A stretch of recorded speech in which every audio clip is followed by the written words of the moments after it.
안녕하세요. 경매사람 방영춘입니다. 오늘 마지막으로 이제 4편 할 거예요. 보증금 미상인, 섬순이 임차인. 마지막 이제 4편 할 건데, 나머지는 이제 제 블루오션 계좌 있으니까 보시고요. 50까지 총정리 해드리면서 보증금 미상인, 임차인을 지금 하고 있죠. 근데 한 가지 여러분들 요건 아셔야 돼요.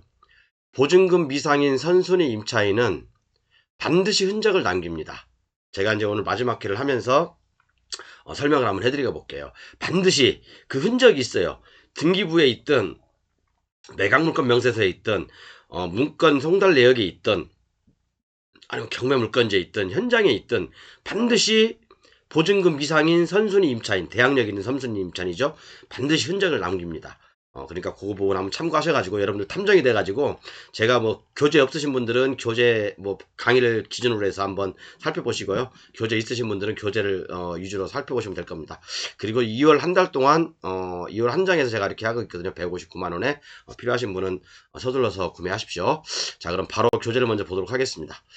교재를 먼저 보기 전에 요거 이제 가장임차인 판별법 요거 1편, 2편, 3편 제가 있거든요. 이렇게요. 바로 1편, 2편, 3편. 오늘 4편이거든요. 4편도 바로 보십시오. 자, 그러면 한번 보도록 하겠습니다. 자, 예를 들어서 오늘은 좀 배울 점들이 좀 많이 있어요. 이렇게 좀 많이 있으니까 한번 꼭 한번 시간이 조금 최대한 빨리 끝내기 하겠는데 시간이 조금 오버되더라도 한번 끝까지 들어보세요. 자, 요렇게 전입일자는 있는데 확정일자도 미상이고 근데 또 배당 요구를 했어. 이번에는 좀 희한하죠. 제가 저번 시간에도 말씀드렸지만 선순위 임차인이라고 한다면 집행관이 이제 현황 써서 물건지로 갈 거 아니에요. 그러면 가서 얘기를 할 거 아닙니까? 뭐 권리신고할 거 있으면 하시고 문서 주면서 법원에서 신고하시면 됩니다라고 안내문을 주면 당연히 임차인인 사람은 그래 이게 경매 넘어갔어요? 그럼 나 집에서 나가야 되겠네? 아니면 계속 있어야 되겠네? 라고 이제 누군가하고 상담하면서 이제 그 대응을 할 거 아닙니까? 그런데 이런 사람들은 전입일자는 제일 빨라요. 그런데 확정일자도 없어. 대부분 사람들이 확정일자 안 받을까요, 여러분들? 전입하면서 동사무소 가서 계약서 들고 가서 확정일자 안 받을까요? 받을까요? 대부분 90%, 95% 이상 사람들은 대부분 다 확정일자 받습니다. 그래서 확정일자 없는 사람들은 일단 의심을 해봐야 돼요.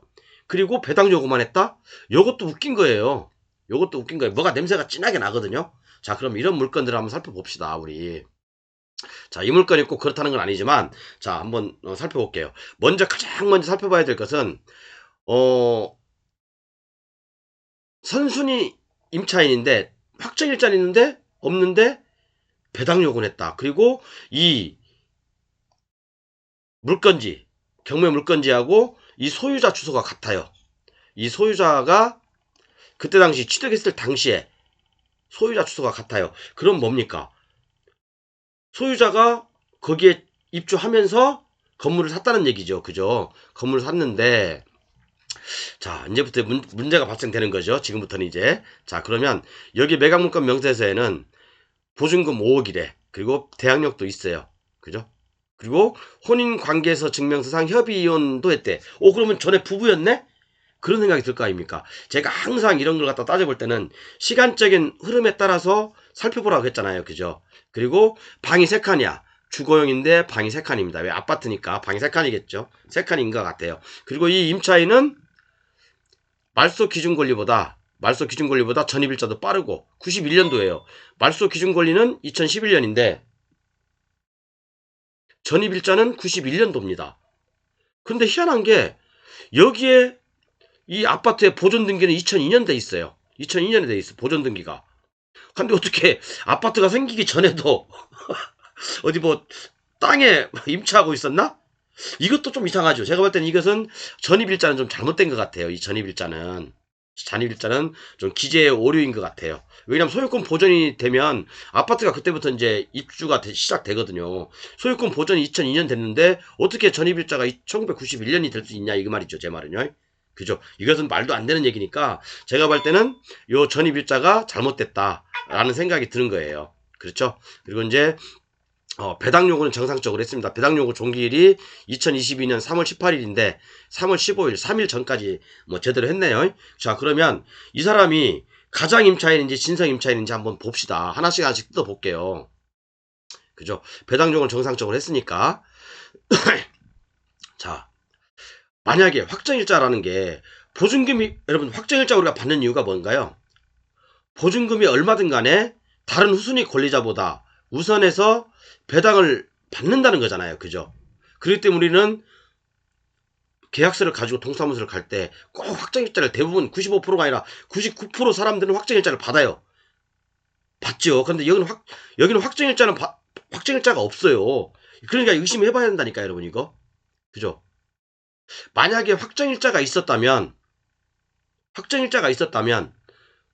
부부였고, 부부 상태에서 지금 여기 근저당 대출을 받은 거죠?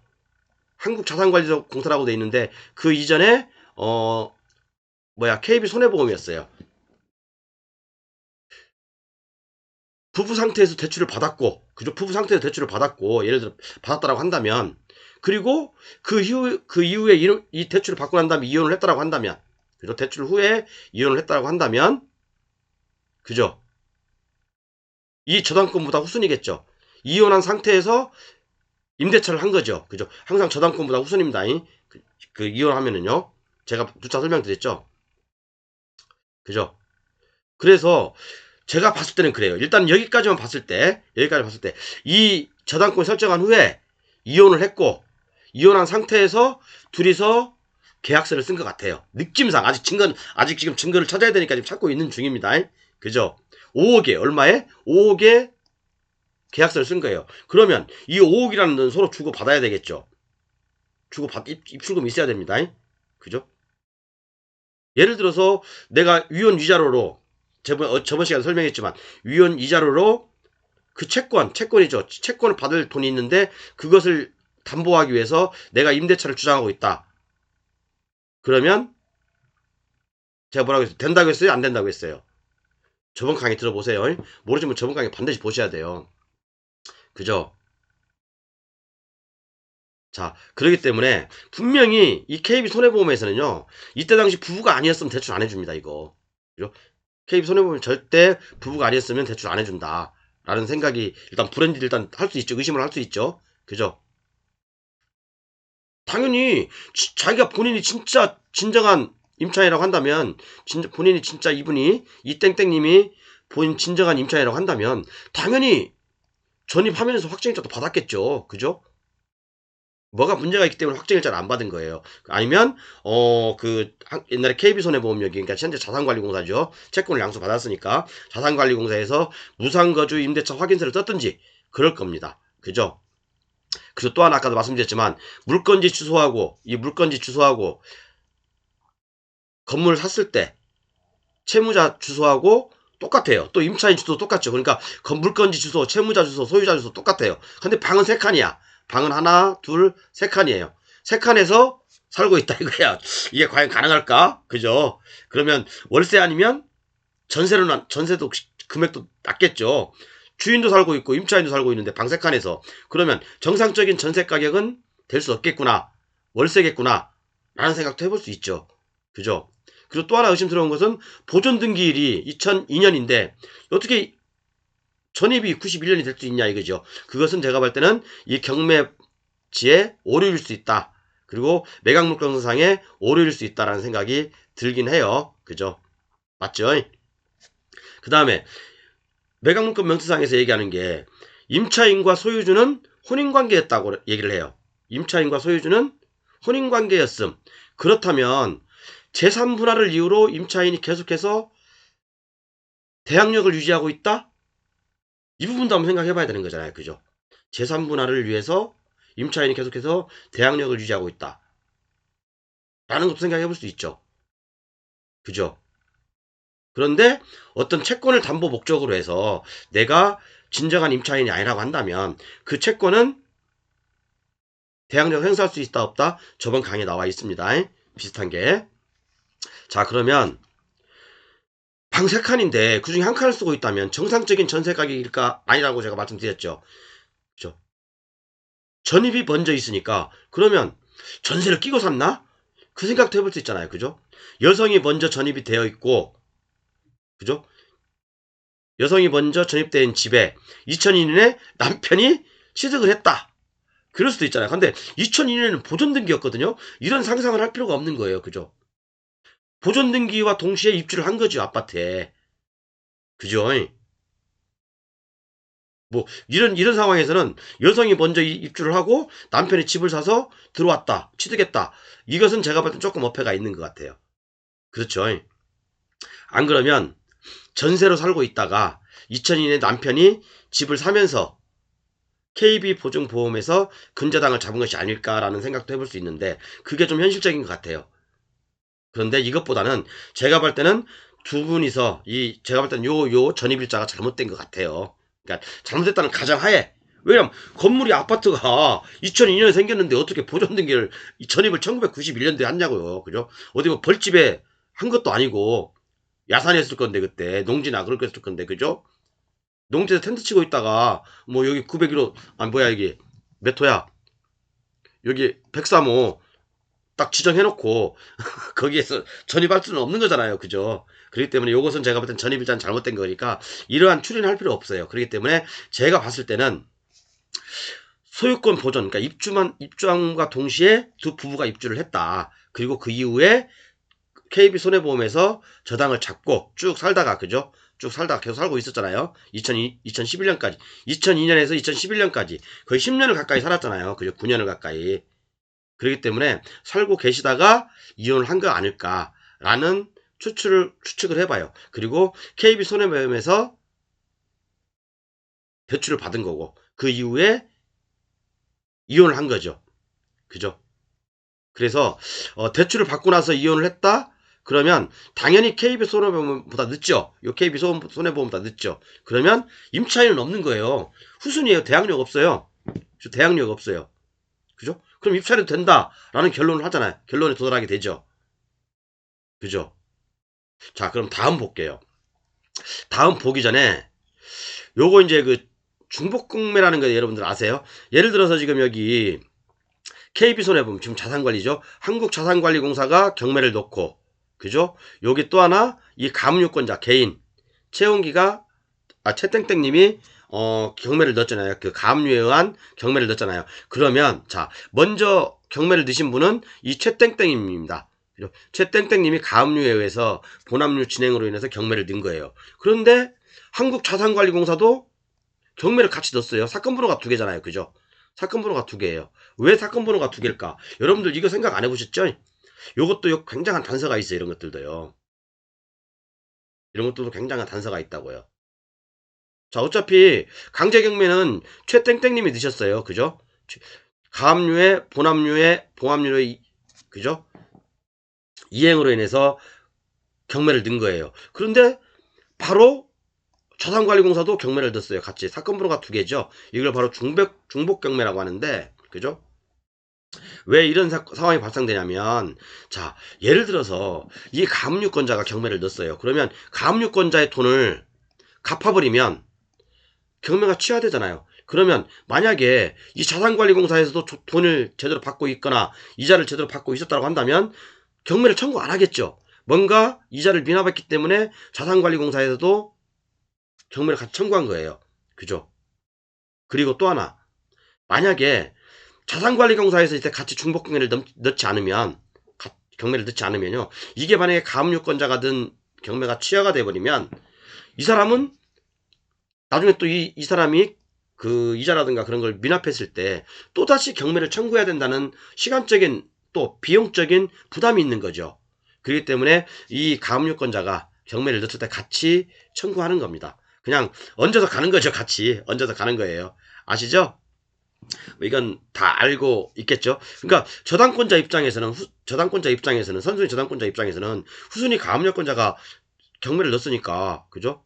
취하될 경우 또 1년이라는 시간이 추가 비용이 들잖아요. 그죠? 은행에서 가장 중요한 덕목이 뭡니까? 채권 회수. 3개월만 연체되면 바로 우린 경매 넣어. 바로 그런 거잖아요.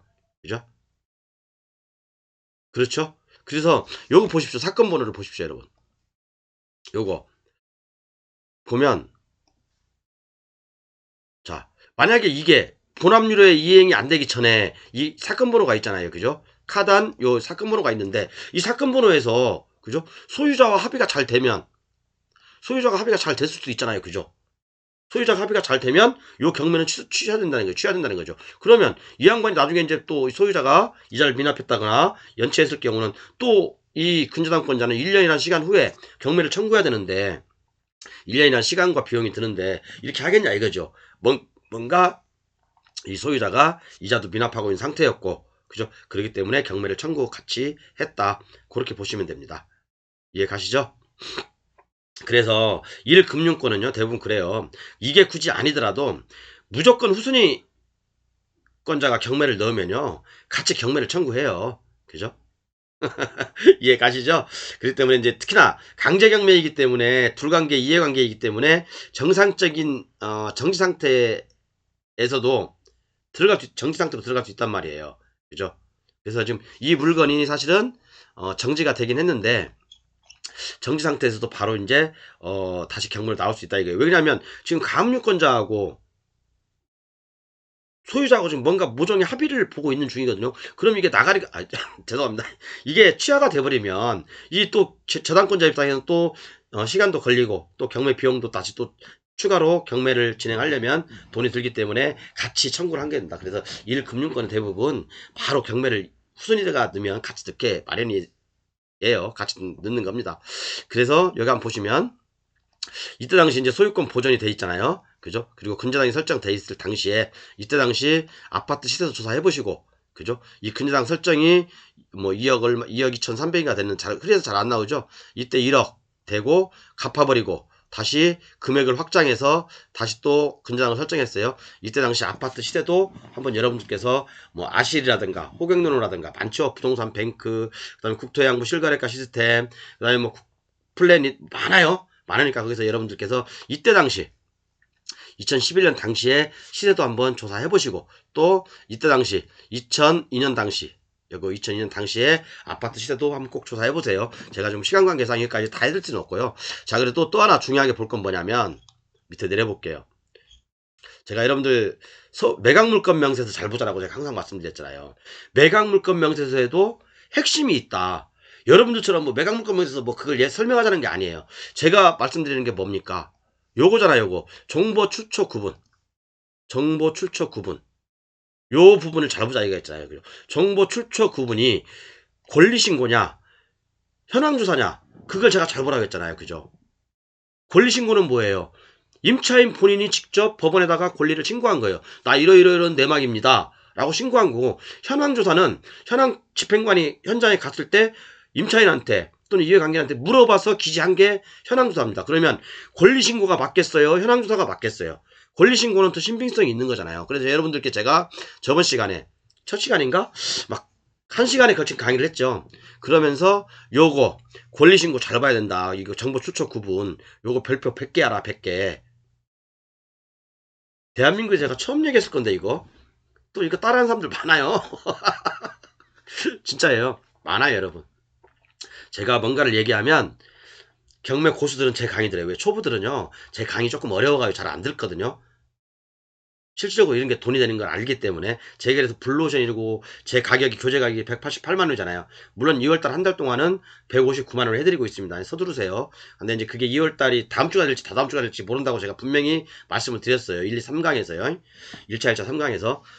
자, 그래서 정보 추적 구분 권리신고잖아요. 그죠? 정보 추적 구분은 권리신고 본인이 직접 이야기했다는 거예요. 본인이 직접 신고했다는 거거든요. 그죠? 본인이 직접 신고했으니까 이 땡땡님이 방 3개, 그죠? 주거 임차인이라고 신고를 했고, 그리고 임대차 기간은 2011년 7월 15일부터, 아까는 전입은 1991년이라고 되어 있잖아요. 그죠? 2011년이면 뭐예요? 저당권 설정 이후잖아요. 그죠? 저당권 설정 이후잖아요. 2011년부터 2022년 현재까지다. 라고 이렇게 신고를 했어요. 그러면 이 사람들 임대차 기간은 뭐예요? 전입은 언제예요? 2011년이라는 얘기예요. 그죠? 본인이 신고했는데 본인이 직접 이렇게 신고했는데 2011년 이전으로 2020년이라고 신고 안 한 이유는 당연히 부부였기 때문에라고 했겠죠. 그죠? 그리고 보증금도 5억. 이 돈은 분명히 제가 볼 때는 서로 주고 받았을 가능성이 있어요. 그죠? 그리고 이 전입신고 전입신고는 이거 좀 잘못된 것 같습니다. 아까 그 아파트가 보존등기가 2002년인데 어떻게 91년이 될 수 있냐, 이것은 조금 기재에 오류가 있지 않았나 라는 생각이 들어요. 어떤 사유에서 아파트가 들어서기 전에도 전입을 했는지 그건 저도 모르겠습니다. 이건 저도 모르겠어요. 새 집에 살고 있다든가 아니면 벌집에 살고 있다가 뭐 아파트 치니까 들어올 수도 있겠죠. 그죠? 그리고 배당 요구 여부 2022년 3월 15일 정상적으로 했습니다. 그죠? 전입신고는 요것은 이제 뭐 관계없는 거고. 그래서 확정일자를 받았다는 것은 뭔가요? 확정일자를 받았다는 것은 우선 변제권이 있잖아요. 그죠? 그러면 확정일자도 없기 때문에 선순위도 아니기 때문에 최우선 변제권, 우선 변제권도 없죠. 최우선 변제권도 없고 우선 변제권도 없어요, 이 사람은요. 그죠? 맞죠? 그러나 진짜로 5억이라는 돈이 왔다 갔을까? 라는 생각도 해볼 수 있잖아요. 진짜 5억이라는 돈이 부부끼리 왔다 갔을까? 이 돈이? 그럴 수 있을 거예요. 제가 볼 때는 채권 최고액 다 합쳐봤자 얼마 안 되거든요. 채권 최고액 다 합치면 한번 볼까?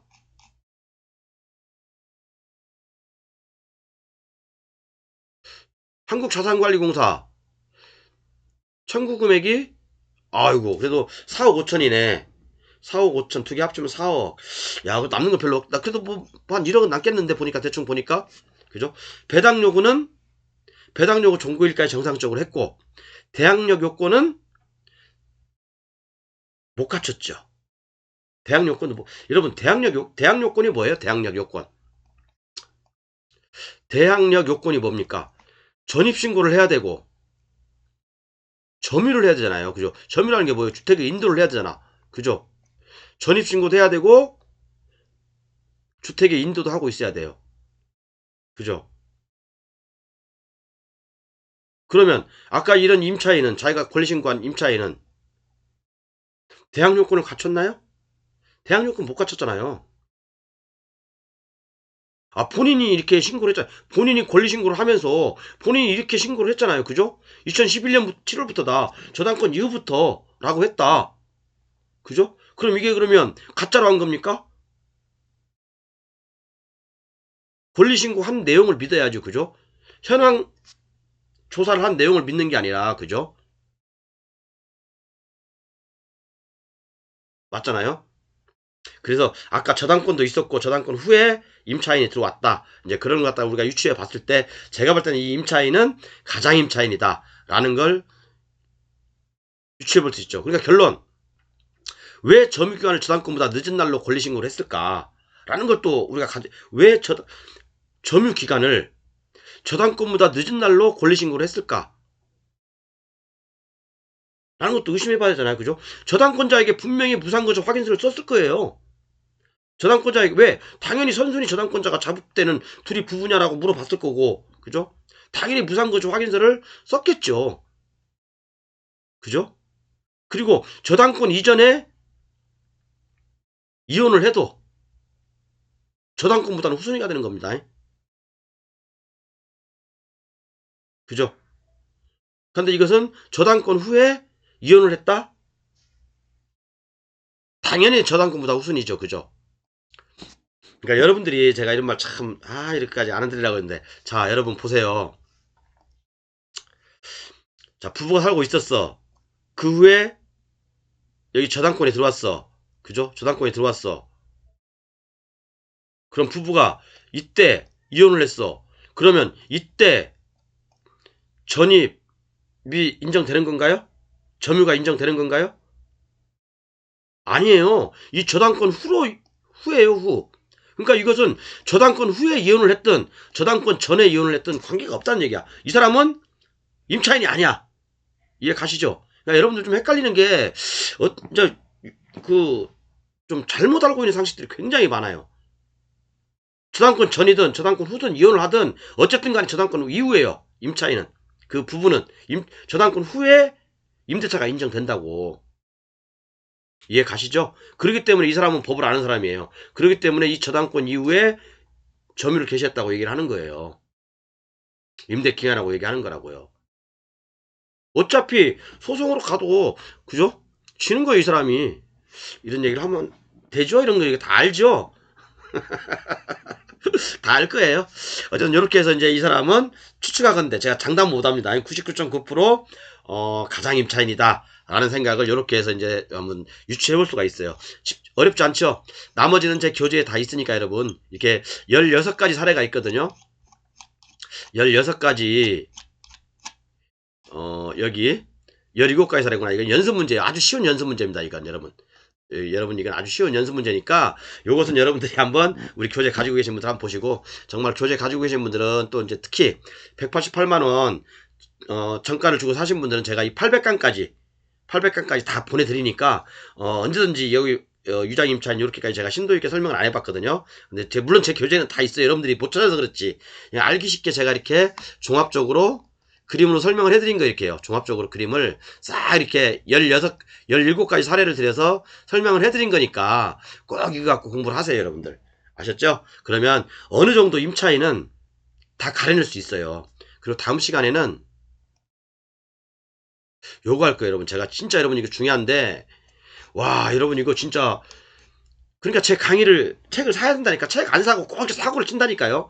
이거 여러분 이거 30억짜리 물건이 30억짜리라니까요? 30억짜리에 얽힌 사연이 얼마나 많은지 아세요? 꼭 사고치고 저한테 책 살게요. 188원 드릴게요. 플러스 상담료 드릴게요. 라고 하지 말고 진짜 여러분들 아무것도 아닌데 여러분들 공부를 안 하잖아. 그죠? 공부 좀 제발 하세요. 5개월 6개월이면 끝난다니까? 왜 진짜 호미로 막을 걸 가래로 막고 나중에 마음고생 2, 3년 하고 막 그렇습니까 진짜. 다른 유튜브들 하는 거 여기서 찔끔 저기서 찔끔 그런 거 들으면서 공부한다고 하실래요? 제발 그렇게 하지 마세요 진짜. 여기서 찔끔 저기서 찔끔 조금씩 파트로 나눠가지고 하는 거 그런 건 여러분들 들어봤자 아무 의미 없어요. 아무 의미 없다고. 돌아서면 까먹는데 밥 먹으면 까먹어요. 그리고 이렇게 실질적으로 물건이 없는 상태에서 딱 맞닥뜨려지면 멍한다니까. 멍해요. 아셨죠? 진짜 여러분들 진짜 공부하시고요. 올해 하고 내년까지 앞으로 2, 3년 정도는요. 경매하기 진짜 좋은 세상입니다. 그죠? 경매하기 진짜 좋은 세상이고 어쨌든 간에 2월달 한 달 동안은 2월 한 달이 아니에요. 오늘 첫째 주죠. 둘째 주죠. 셋째 주, 넷째 주 2월 안 갈 거예요. 그러니까 이 한정판으로 이렇게 팔고 있으니까 빨리 구매하세요. 진짜 나중에 후회하지 마시고요. 사놓고 나중에 공부하셔도 돼요, 여러분. 진짜 이런 교재 세상에 없어요. 그죠? 내용은 이렇게 돼 있습니다. 내용은 이렇게 돼 있고 제가 지금 현재 800강 나갔으니까 여기 800강까지 보내드립니다. 800강까지 보내드리니까 전화번호 이렇게 있고 반드시 여러분들 숙지하셔가지고 진짜 자기 걸로 만드세요. 제 교재하고 강의를 한번 같이 공부하시면 진짜 여러분들 몰랐던 거 10가지만 알아도 여러분들이 몰랐던 거 10가지만 알아도 몇 천만 원 몇 억의 가치는 해요. 진짜로요. 감사합니다.